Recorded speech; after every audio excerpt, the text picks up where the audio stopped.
देखो केपर, वो औरत तुम्हारे भाई के लिए मुसीबत खड़ी कर देगी, याद रखना मेरी बात। ऐसा क्यों कह रही हो कराजा? वो हर वक्त उसके इर्द गिर्द रहती है, एक साथ रक्स करना और पता नहीं क्या क्या, मरहम बनाकर उसके जख्मों पर लगाना। यूं ही चलता रहा तो ये औरत जिसके बारे में हम कुछ नहीं जानते, एक दिन तुम्हारी भाभी बन जाएगी, याद रखना ये बात।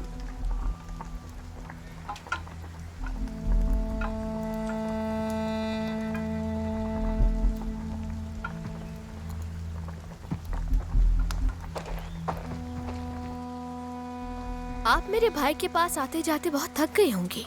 ये मुझे दे दें, मैं अपने भाई के पास ले जाऊंगी। ठीक है, तुम ले जाओ।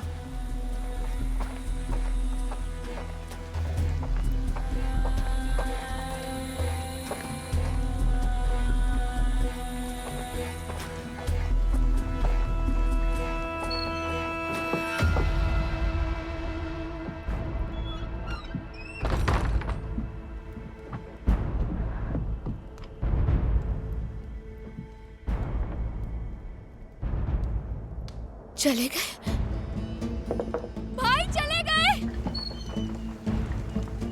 चले गए भाई, चले गए भाई, चले गए। उनका खेमा खाली है। मेरे भाई कहाँ चले गए? आप लोगों ने उन्हें जाते हुए कैसे नहीं देखा आखिर? भाई अंदर नहीं है, खेमा खाली है।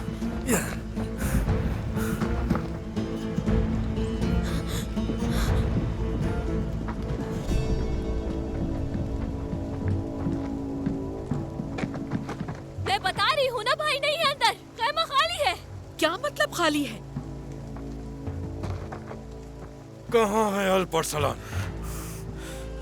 सरदार, एक सिपाही कैसे इतना गाफिल हो सकता है? कैसे नहीं जानते, कैसे नहीं देखा उसे? और तुम लोग, जब यह हुआ तो तुम सब क्या कर रहे थे? या तो वो सामने से गया या फिर पीछे से चला गया। यकीनन वो परिंदे में तब्दील होकर उड़ नहीं गया। अब बुत बनकर क्यों खड़े हो?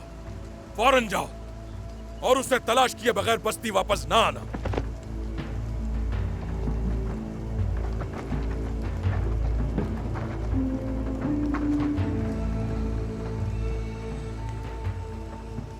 वो तुम्हारी नाक के नीचे से कैसे फरार हो गया?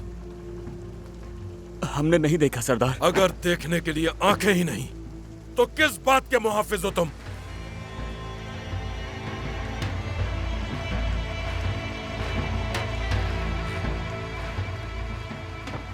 अपने तमाम जख्मों के साथ मैं उम्मीद करता हूं कि वो पागल लड़का दोबारा वसपुरा कान नहीं गया होगा।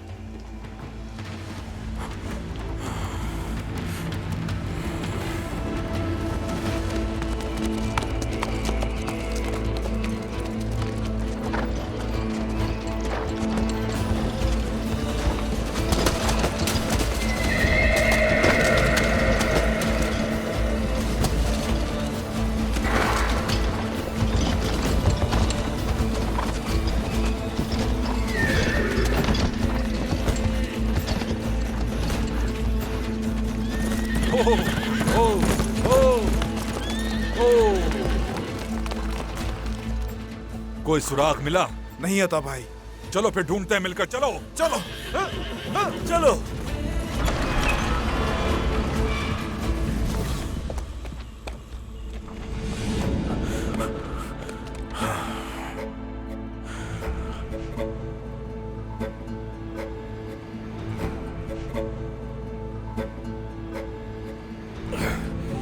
सरदार अल परसलान,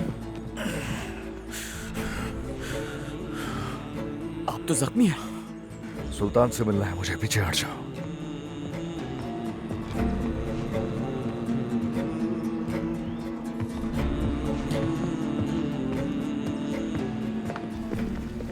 बाकी भी तैयार करो और मेरे पास जो हुक्म आपका।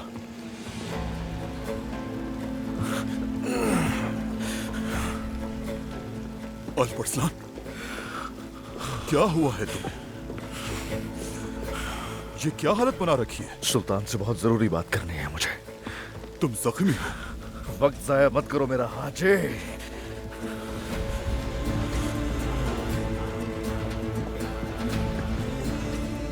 अल्परसलान, रुक जाओ। अल्परसलान, बेटा बेटा रुक जाओ। मेरे पास इंतजार करने का वक्त नहीं है। मुझे सुल्तान से फौरी मिलना होगा। लेकिन तुम बामुश्किल खड़े हो पा रहे हो। क्या हुआ है तुम्हें? फौरन तबीबों को बुलाओ। अल्परसलान, बेटा रुको। अल्परसलान,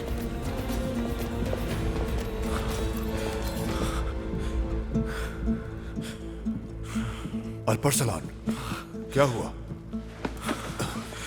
सिपाहियों, तबीब को बुलाओ फौरन। किसी को मत बुलाइए सुल्तान। एक राज है जिसके बारे में मुझे आपसे बात करनी है।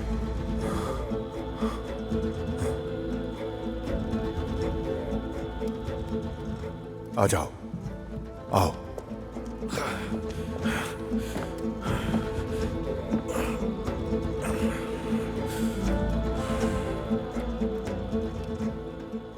बताओ बेटा, ऐसा क्या है जो तुम्हें इस हालत में भी यहां ले आया? वासपुरा खान मुहिम की कमान मुझे दे दें सुल्तान। मुझे लश्कर की क़यादत करने की इजाजत दीजिए। तुम मुझे ये बताने आए हो भला मैं आखिर क्यों सुलेमान से कमान लेकर तुम्हें सौंपूं? क्योंकि कहकाओ मैंने उसको मारना सुलेमान का हक नहीं, मेरा हक है। उन तमाम जानों के साथ साथ जो हमने तुर्कमानों पे हमले के दौरान गंवाई। मेरी मां का कातिल भी यही मालूम है सुल्तान मुअज़्ज़म। तुम ये क्या कह रहे हो?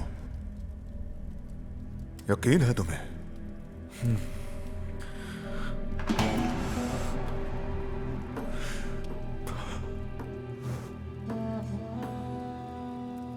वो हरामज़ादा। मुझे इजाजत दीजिए लश्कर की क़यादत करने की। मेरे भाई को इसका इल्म है क्या? एक बार मैं उस गलीज का सर कलम कर दूं और जब उसका सर अपनी तलवार पर रखकर उन्हें दिखाऊंगा तो वो जान जाएंगे। उन्हें ना बताकर अच्छा किया तुमने, लेकिन सुलेमान से कमान लेकर तुम्हें देना हरगिज मुनासिब नहीं है। सुल्तान मुअज़्ज़म, जानता हूं तुम्हारे दिल में आग लगी है और मुझे यकीन है जो तुम कह रहे हो वो सच है, लेकिन क्या उस बदबख्त का सर कलम करने के लिए तुम्हें लश्कर की क़यादत की जरूरत पड़नी चाहिए? अगर उनकी तरफ से कहकाओ मैनूस अपनी फौज की कमान करने वाला है तो मुझे भी अपने लश्कर का सरबराह बनकर उसके खिलाफ खड़ा होकर उसका मुकाबला नहीं करना चाहिए? आप खुद बताइए। सुल्तान, मुझे इजाजत दीजिए, जरूरत पड़ने पर सुलेमान को इसकी वजाहत कर दूंगा। मेरा फैसला हतमी है भतीजे, और अब तुम यहां से जाओगे, तबीबों से अपना मुआयना करवाओगे और उसके बाद तुम सिपाहियों के पास जाओगे और अपने अंदर की इस आग को और ख्वाहिश को हमारे हर सिपाही के दिल में लगाओगे और अपने भाई का साथ दोगे।